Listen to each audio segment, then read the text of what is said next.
The rapid outbreak of the COVID-19 presents an alarming health crisis that the world is grappling with. In addition to the human impact, there's also significant economic, business, and commercial impact being felt globally.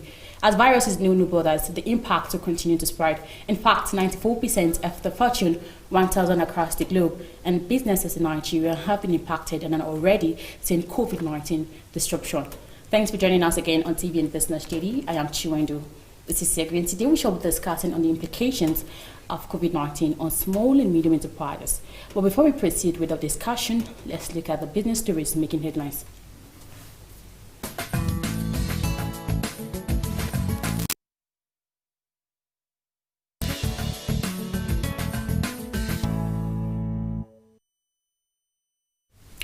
Global oil commodities gained in prices on Wednesday as Brent crude, the benchmark against which Nigerian crude is priced, rose to $40 per barrel for the time since March. Brent crude rose by 43% or 0.1% to $40 per barrel as of 2:42 GMT. This came as the Ministry of State for Petroleum Resources, Emmanuel Paris, declared that Nigerians' compliance to the crude oil production cut that was agreed by members and non-members of the organization, a petroleum exporting country, had reached 52%. In a tweet via its official Twitter handle, Silva said Nigeria joined its other OPEC counterpart in April 2020 to bring into effect the agreement to cut 9.7 million barrels of crude oil daily. This, it said, was to ameliorate the current situation caused by the COVID-19 pandemic. Trading activities on the floor of the Nigerian Stock Exchange maintained a positive sentiment on Wednesday, following gains recorded by some blue chip firms. The market breadth, however, closed negative as the number of gainers at the close of trading section was 18 compared to 19 losers. The NSE All Share Index rose by 24.53 basic points or 0.10% to close at 25,407.96 as against the 25,383.43 recorded the previous day. The market capitalization of equities appreciated by 13 billion naira to close at 13.25 trillion naira from 13.24 trillion naira on Tuesday as market sentiment remained positive. A turnover of 363.33 million shares and 4,659 deals were traded at the end of the day's trading. The premium subsector was the most active, measured by turnover volume, with 119.07 million shares traded by investors in 1,704 deals. The Senate had queried the Central Bank of Nigeria over alleged unremitted $3.3 billion from the $21.3 billion collected by the Federal Inland Revenue Service as foreign tax in 2015. The Public Accounts Committee on the Red Chambers issued the query after its meeting on Wednesday. The Senate panel said it acted on an audit query raised against the CBN by the Office of the Auditor General for the Federation. Quoting the audit query, the panel said while the FRS recorded $21.3 billion, the sum of foreign tax collected by it in 2015 and domiciled in the Apex Bank, the CBN, on the other hand, recorded $18 billion. The deputy governor of the bank, Edwin Adamu, had given an explanation that was not convincing to the panel, adding that the shortfall of $3.3 billion was neither missing nor remitted. The federal government may generate at least 3.17 billion naira from the payment of fees for the marginal fields put on offer for bidding. Data obtained from the Department of Petroleum Resources have shown indigenous oil firms and other investors willing to bid for any of the 57 marginal fields are expected to pay fees amounting to 55.6 million naira per field. The Director General Budget Office of the Federation, Ben Akabreze, had said last month that the government will accelerate marginal fields licensing and renewal of expiring oil mining licenses as part of measures to augment revenues. The DPR announced on Monday that the start of the 2020 marginal field bid round, which is open to indigenous companies and investors interested in participating in the exploration and production business in Nigeria. And that's the business update on Television Nigerian. I am Chiwendu Osisego. Let's take a quick break. We'll be back shortly. Hi, my name is Praise and I'm talking to you from Ghana. We all know what's happening in the world. The pandemic has hit each and every one of us so hard, and we are just looking forward to a day where we're going to cross over to the other side and things are going to get back to normal. In Ghana at the moment, some workers are being laid off work, and as I speak to you, the rate of unemployment is on the high side. There are no jobs anywhere. People are just trying to be their own, to be entrepreneurs and get to do what they have to do to survive. So I don't think anyone is really depending on looking for a job at the moment, because everyone wants to do one or two things to earn a living. So we are looking forward to that day where we're going to cross over to the other side. But the unemployment rate, I beg your pardon, in Ghana is on the high side. We all know that we all understand the pandemic that actually rocked the whole world. So the recent figure of 33.5%. That means unemployment rate actually rose from what it used to be to 33.5%. I think it used to be about 23.1% as of 2018, 2019. But I think my advice to everybody is that we should all try to face agriculture. There's a lot of things we can actually tap into, and I'm sure the government has a lot of infrastructures, a lot of programs in place for agricultural. Look at agriculture, entertainment, and all that. I think those are the things we can actually tap on. And then my advice is that people, each region should actually maximize on the resources they have right now. Hello, I'm Olukunla Victor. The unemployment rate in Nigeria is so alarming. As in, every few months we congratulate coppers who pass out in batches. But critically thinking about that, where are they actually going to? Into the labor market where there is no job available for them. Now, with the recent COVID-19 outbreak, imagine 50% of private sectors who are going to lay off their staffs. I don't know if you heard about the recent news. Access Bank are going to sack 75% of their staffs. Come on, man, where are these people going to? So the employment rate in Nigeria is just so alarming. Imagine those are the people who you hear about. There are so many who don't even come out to tell you that okay, we are going to rechange these staffs. Unemployment rate in Nigeria itself is a case study right now. Hi, good evening. My name is Oluwadara, and I would like to talk about the unemployment rate in Nigeria. The unemployment rate in Nigeria is very, very high, and this is due to corruption, unavailability of resources, and low education programs.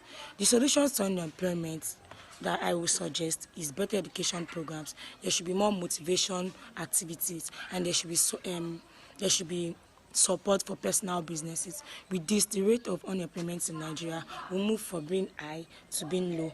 Thank you. Hi there, I'm Ebo Ada. The rate of unemployment in the country is increasing at an alarming rate, and that is because supply of labor has far exceeded its demand. A lot of capable youths that are highly qualified have resorted to doing blue-collar jobs as against the white-collar jobs that are highly unavailable.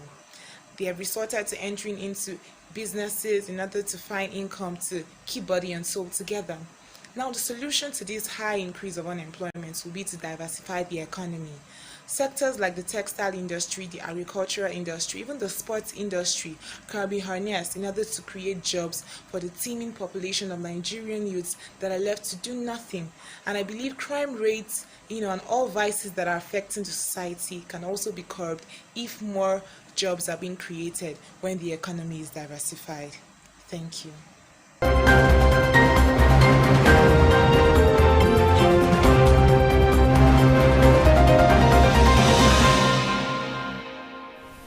Thanks for joining us again, and in case you're just joining us, to TVN Business Daily. Like I stated earlier, we shall be discussing on the implications of COVID-19 on small and medium enterprises. My guest is here with me in the studio. He is the Senior Ambassador and Faculty Head at Emmanuel Paris Consulting and is spearheading novel conversation globally. Mr. Emmanuel Paris, you're welcome to TVN Business. Thank you very much. It's good to have you.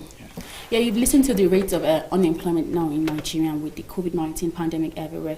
What do you think? What do you have to say on that?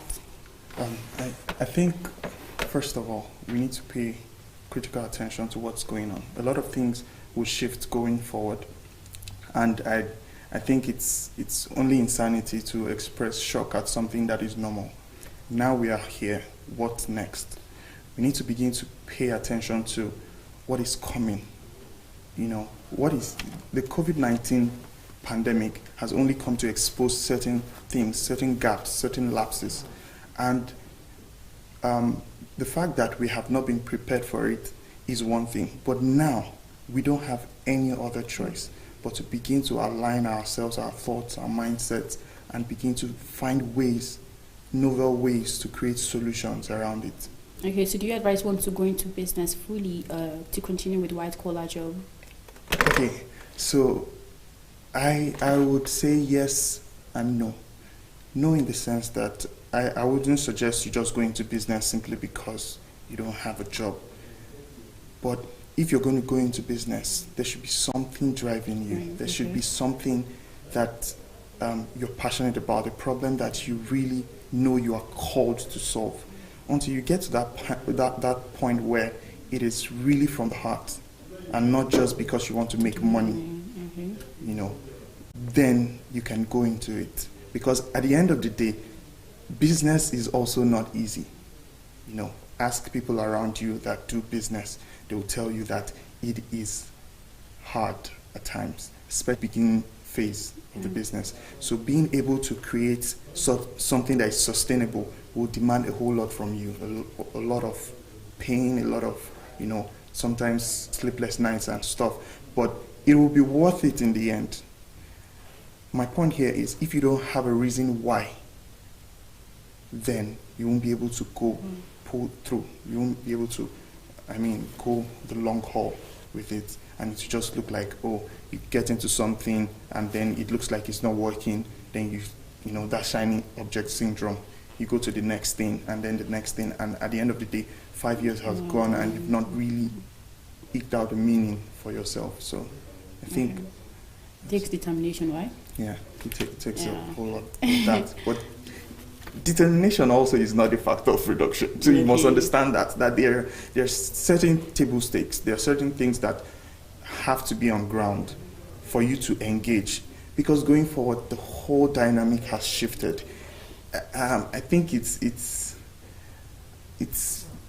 lack of knowledge for you to think that things will go back to being normal or the way they used to be before COVID-19. A whole lot will change. Okay, now moving forward, we're supposed to talk about the implications of this COVID-19 now on small and medium enterprises. So how can you best describe these implications? Okay, so in every crisis, I would say that there are winners and there are losers.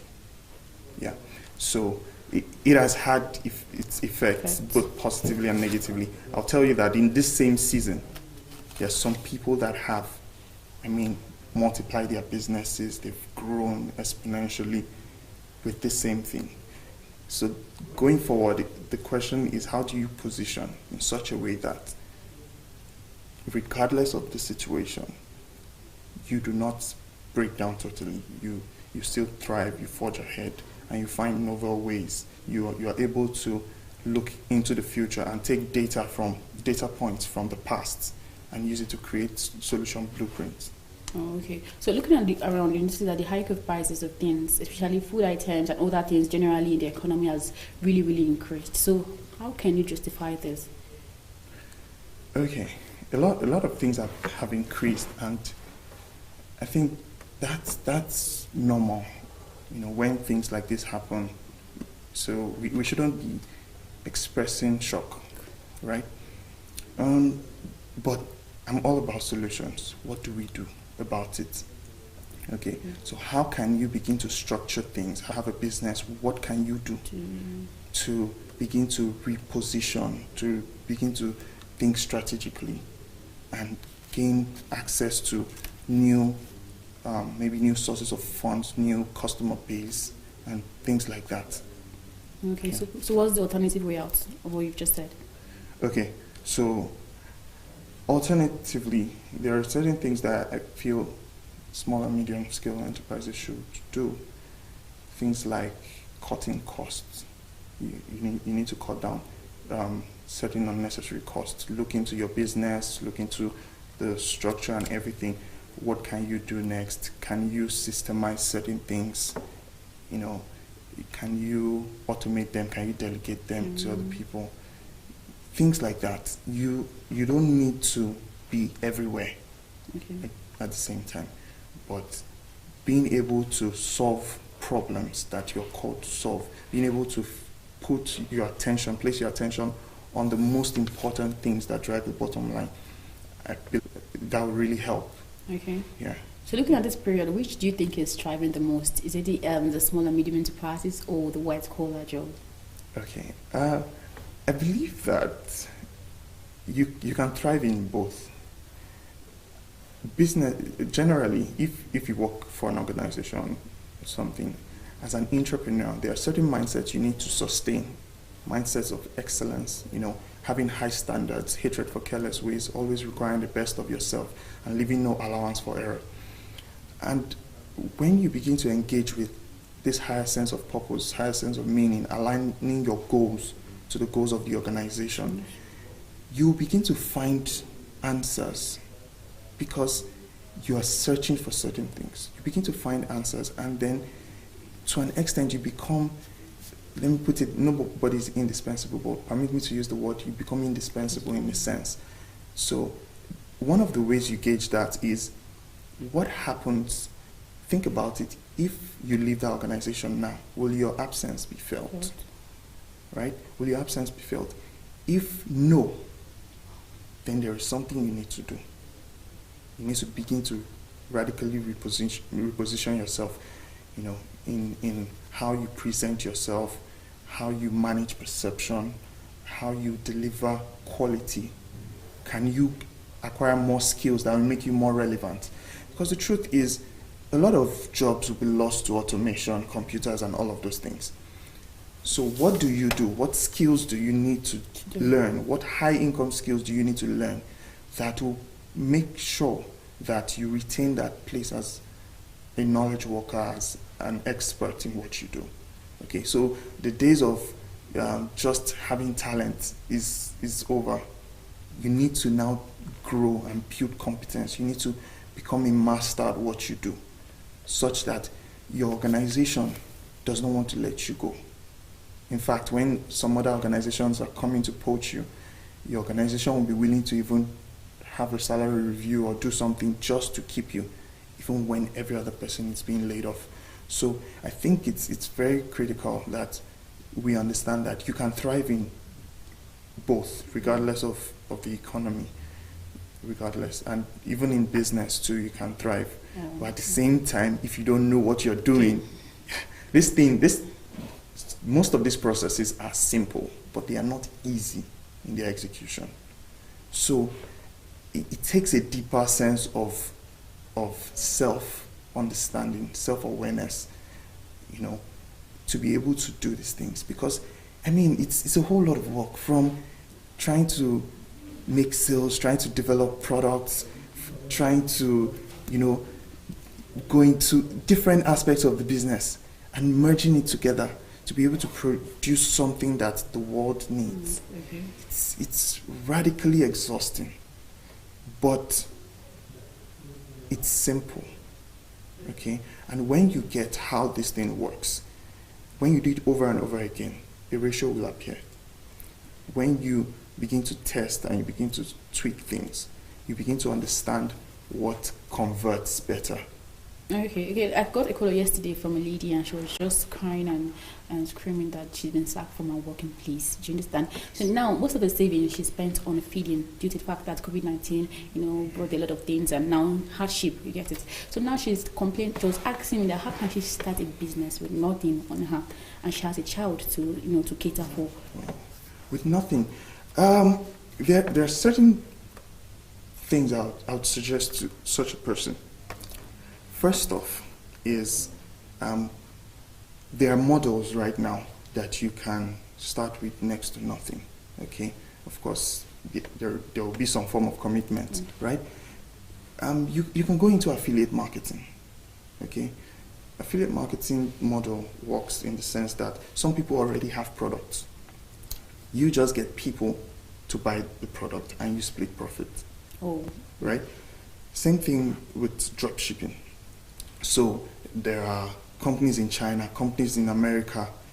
Just from your room, you can set up a whole full sales funnel and create an automated page, create ad creatives, and that, I mean, even if she doesn't know how to do those things, she can always get people around her to put her through on those things. And then run ads. The moment people place their order, what happens is the company ships it there. So you don't have to keep inventory. You don't have to deal with logistics, distribution, nothing. Okay? And you have a business running. In fact, some of these companies are so not interested in branding or in their name. So you can easily create a brand for yourself, design something for yourself, send it to them. They will slap your brand against their product and ship it for you. So you're building a business without having to incur production costs, without having to buy inventory and keep and start, you don't have to do the distribution yourself and all of that. So I think being able to think, one thing that I believe strongly is the person that is most flexible, controls the system. Yeah. So if you are not willing to adapt, I mean, as human beings, the reason why we survived and evolved up until now is not really because we're the strongest, but it's, I'll say largely because of our ability to adapt. Mm-hmm. So we need to begin to take this mindset into business, into the things we do, our engagements, day to day. And I believe that would help. Okay, initially you talked about the challenges of SMEs, right? Yeah. So how do you think one can actually grow business at this amidst COVID-19 pandemic? Oh, great. So, first, why do you want to? Why are you in business? You need to clarify that. When the purpose of a thing is not known, abuse is inevitable. You need to clarify why you are in business. You need to sit down and design a customer avatar. Who is your ideal customer? The reason why you have to design a customer avatar is such that you decide who you are not going to serve. Because some people are in business, they are making money, right? But they are frustrated because they are serving the wrong audience. Okay. Trust me, that can be annoying. But the moment you connect with the people that you're called to, there is a shared goal, there's a shared vision, there is this idea worth spreading. Then you will find out that it will be smooth. You begin to have something we call a flywheel, where the business begins to, one part of the business influences the other, and it just keeps spinning and spinning faster. That's the model that Amazon uses. That is one business that has grown exponentially. So I believe that thinking in radically different ways, understanding your value chain, for instance. What is the process to getting your product? Understanding the customer value journey. How do you want to take them, an average person that is unaware of your brand or your business, from being aware of your brand up until being an advocate or a promoter, a raving fan? What is that journey like? What products and services do you deliver at the front end, at the middle of the funnel, at the back end? Okay? So how do you even increase your average order value? Now this is, let me break it down. If the average amounts people buy from you is, say, $100, what can you do to make the average $150? I'm using dollars now. I know somebody is looking at me and saying, we're in Nigeria, why not use Naira and all that? This still goes back to the fact that you have to have a borderless mindset. See, the borders have been broken down, and your competitors are not just the people next to you. If you're going into business and you still have the mindset of just opening one shop somewhere and stocking it with goods and waiting for passersby to come and buy from you, I mean, I'm not sure, I'm sorry, what you might experience later, but you need to begin to think in different ways.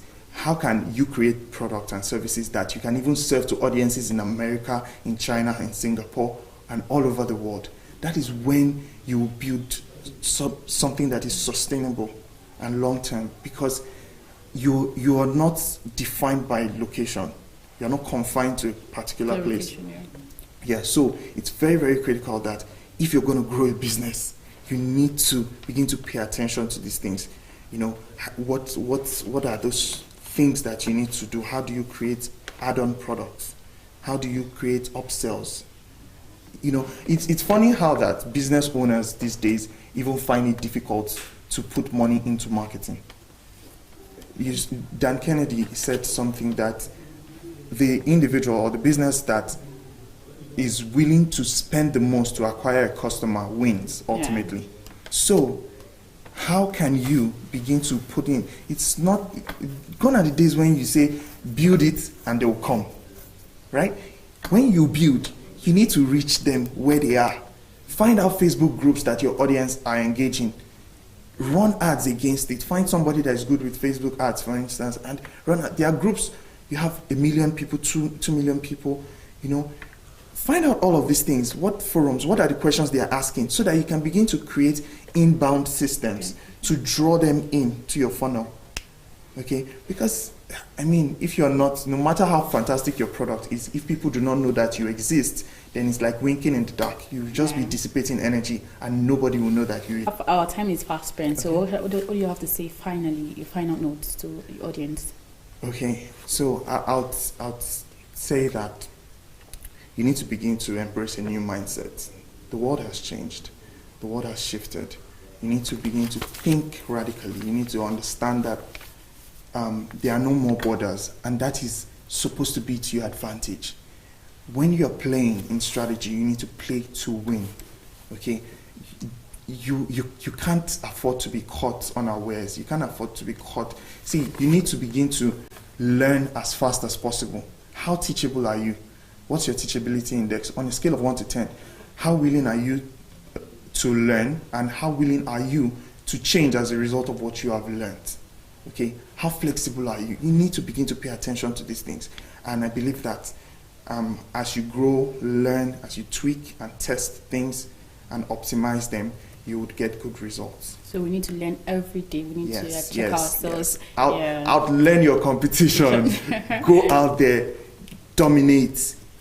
This is what you were born to do. Don't take average as an option. What about looking at what is trending? What is trending? Will it help? Yes, looking at what is trending will help. But the thing with